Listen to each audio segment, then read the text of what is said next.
Have any of you guys heard of the new Ryan Coogler movie, Sinners, that's out?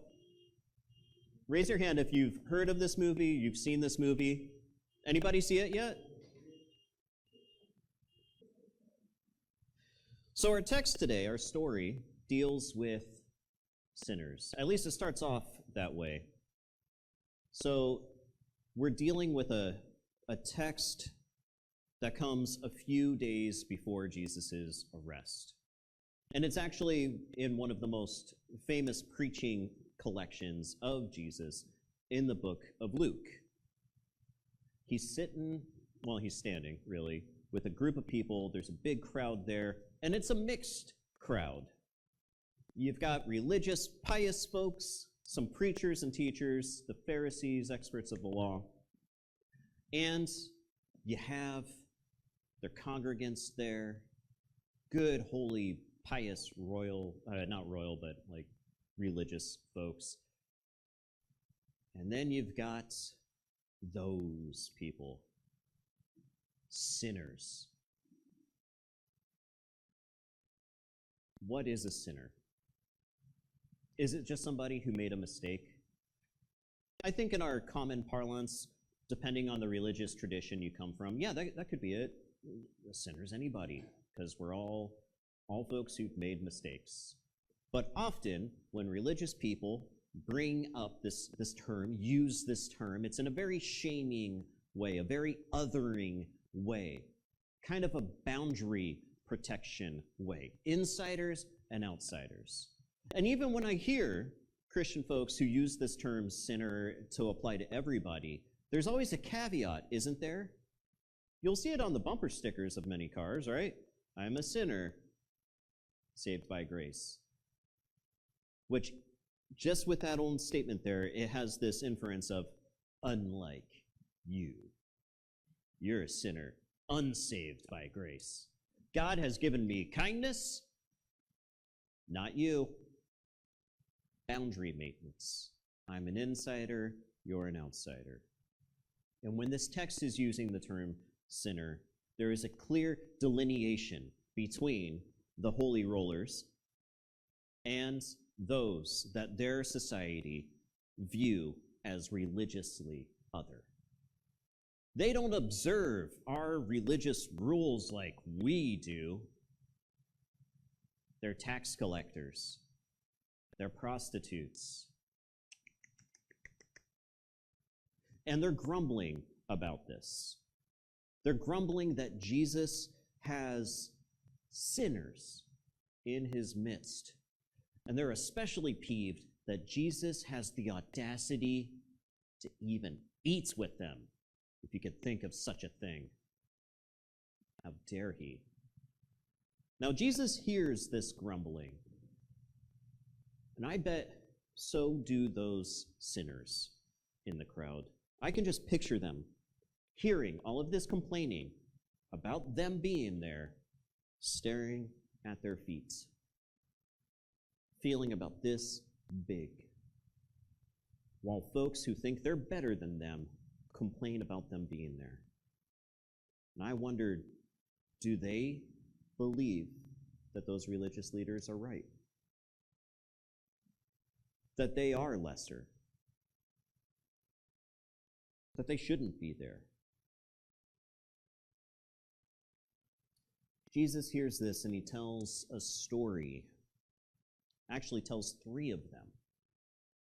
This one observation triggers three different stories in the book of Luke.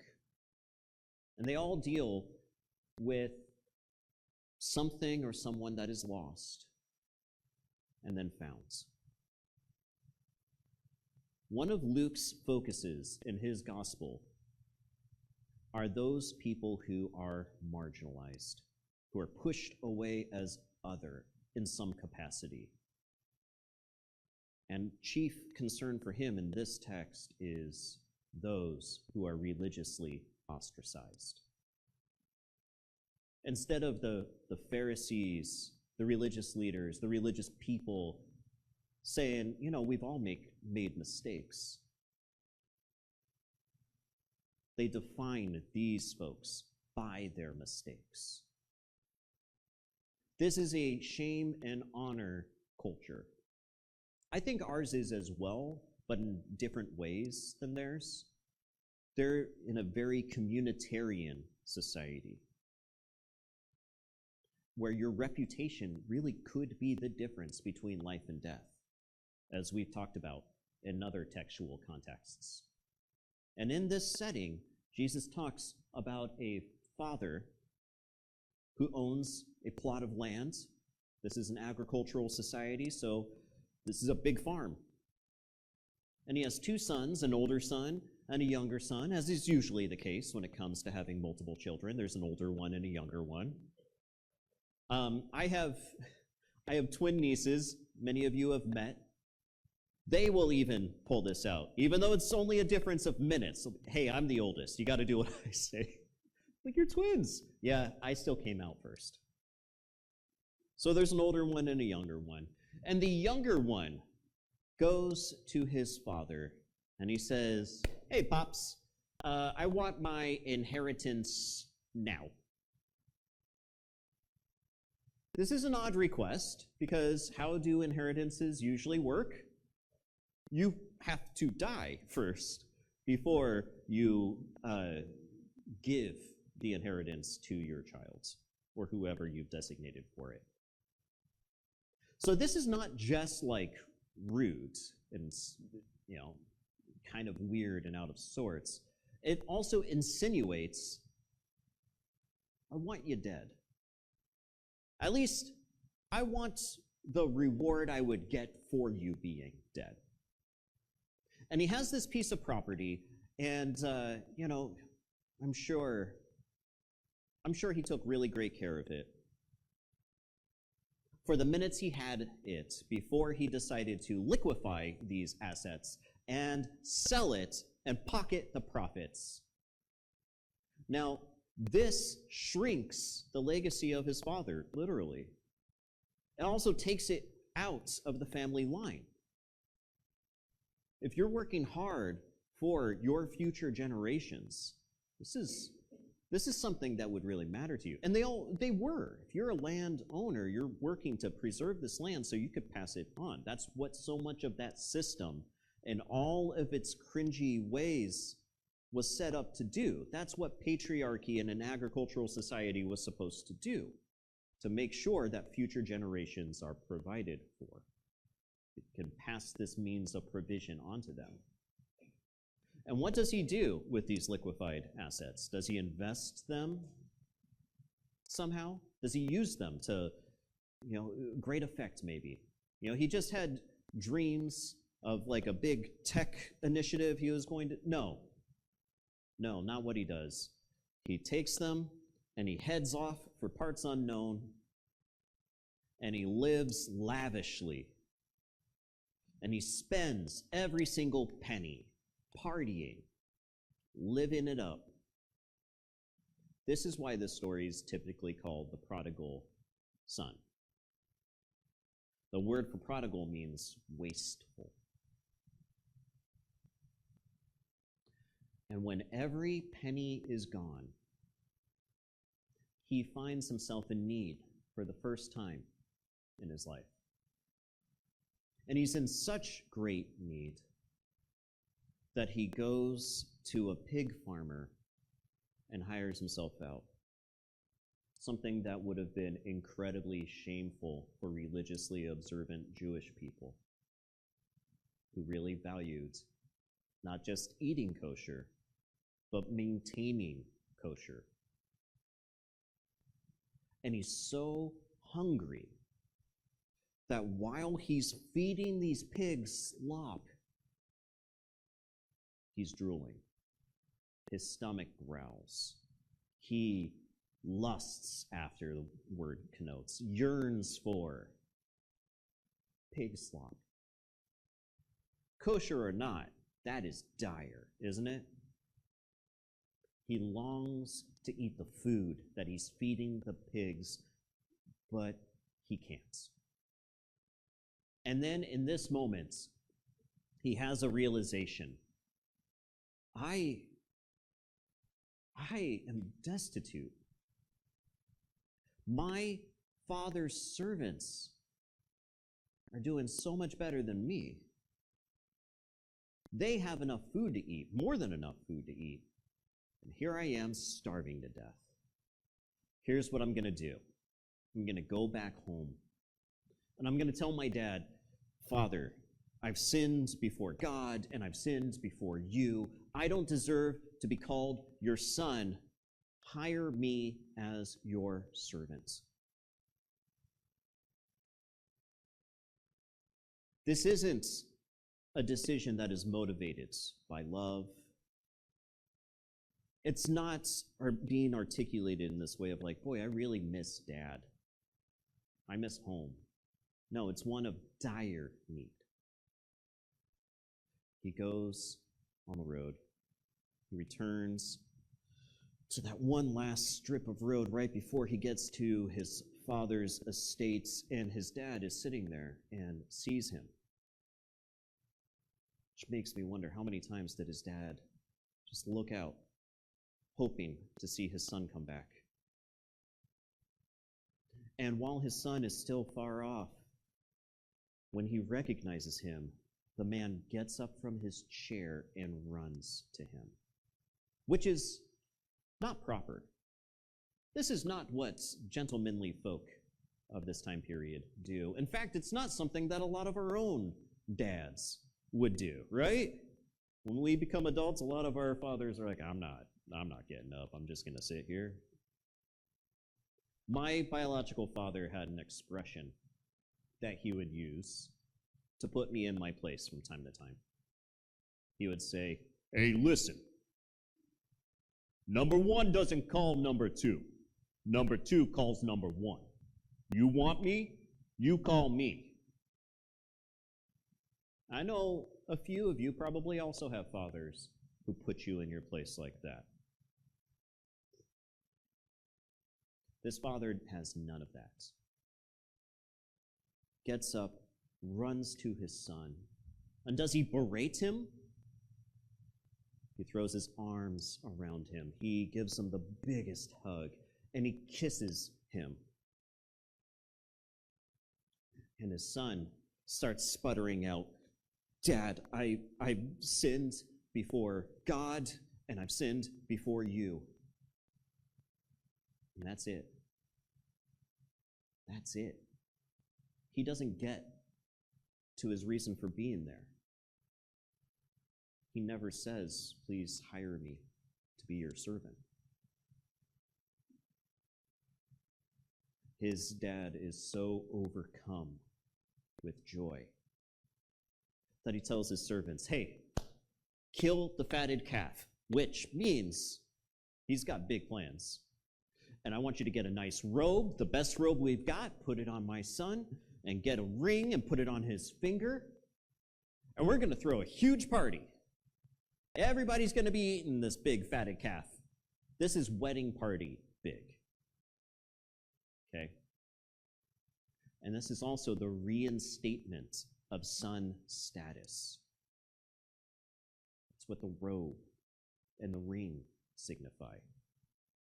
So they're having a huge party. And the oldest son, where's he been in all of this? He's been out working the fields during this whole interaction. And he must have been out there for a great while, because by the time he gets to the house, he notices singing and dancing and just merriment happening. And he asks one of the servants, hey, what's going on? And the servant says, oh, your dad's having a big party because your brother's back. What does the older brother do? He refuses to go in. He sits out there, just fuming with rage. His dad comes out to him, and he pleads with him. Again, he's the patriarch. He doesn't need to plead. That's undignified. But who cares about dignity with such a joyous event happening? Please, you gotta come in. Here's the thing, Dad. Your son, not my brother, your son He wasted your wealth on prostitutes and parties. That's how he puts it. Double shame happening there, right? And now you welcome him back with this huge party. You know how many parties you've thrown for me, Dad? None. You've never thrown a party like this for me, my friends. And his father responds, you're with me already, though. Everything I have is yours already. But I had to celebrate because your brother, yes, he is your brother was lost and now he's found. Your brother was dead to us. And now he's alive to us. The story ends unresolved. We never know if the older brother will go back in or not. Just like we don't know if the Pharisees, the preachers, the religious folks in this crowd that Jesus is speaking to are going to realize that these folks they keep ostracizing are their siblings. I love this story. It's a timeless one. It's one that I have kept close in my heart when I was a conservative evangelical, and one that still breaks my heart and gives me hope today. And it makes me wonder. Makes me wonder about the invitations in this text for us, because it's so easy to just view it as a timepiece of this specific scenario. Oh, you know, those nasty, nasty Pharisees and religious people. But I think part of why we keep coming back to the story is because we see so much of ourselves in it. Have you been the shameful brother? Made mistakes. Not only made mistakes, but made mistakes that are on full display, revealed so that others can see them. You don't even get the dignity of hidden mistakes. God is running towards you. God loves you like that undignified, prodigal father in the story, with overflowing, reckless compassion. The God who is always with you welcomes you with open arms. And if this is you, if you haven't started yet, I really hope that you can engage on a journey of healing from shame. Brené Brown says that the difference between guilt and shame is that in guilt, we feel bad about our mistakes, but in shame, we think we are the mistake. I didn't screw up. I am a screw up. Guilt can be productive. We can say, oh, I did a horrible thing. I'm going to try to work to repair the horrible thing if I can and not do the horrible thing again. But shame locks us in. I am horrible. And I think that is one of the worst kinds of traps we can put ourselves in. To define ourselves by our mistakes, and to define ourselves by the nature of our mistakes.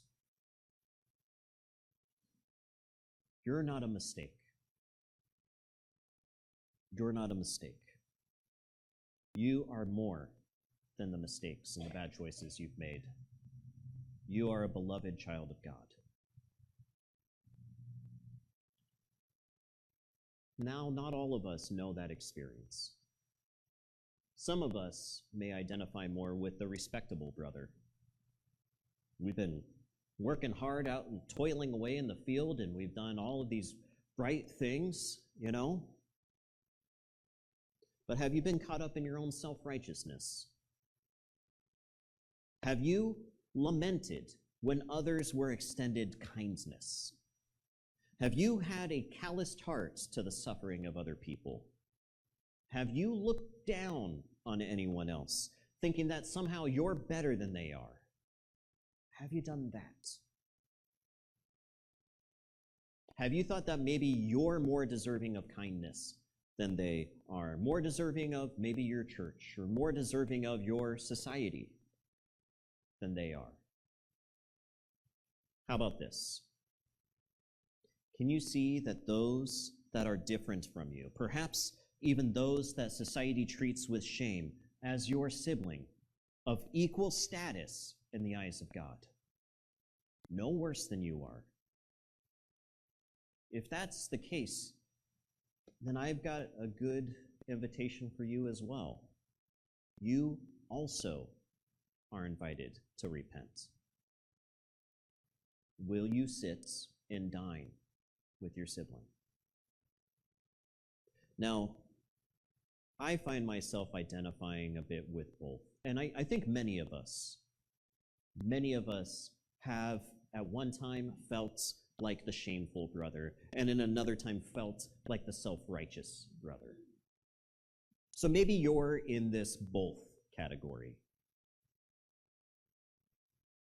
In both, God was and is calling us home, seeking to end our shame and our self-righteousness, to share life with one another.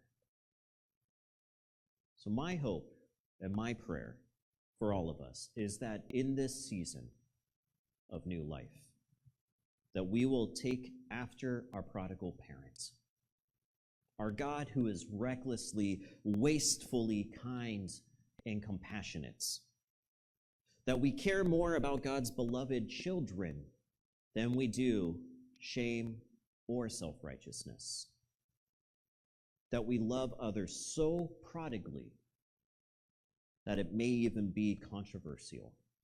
It may even seem foolish. I think that's the best kind of way we can follow after Christ. And I hope we do.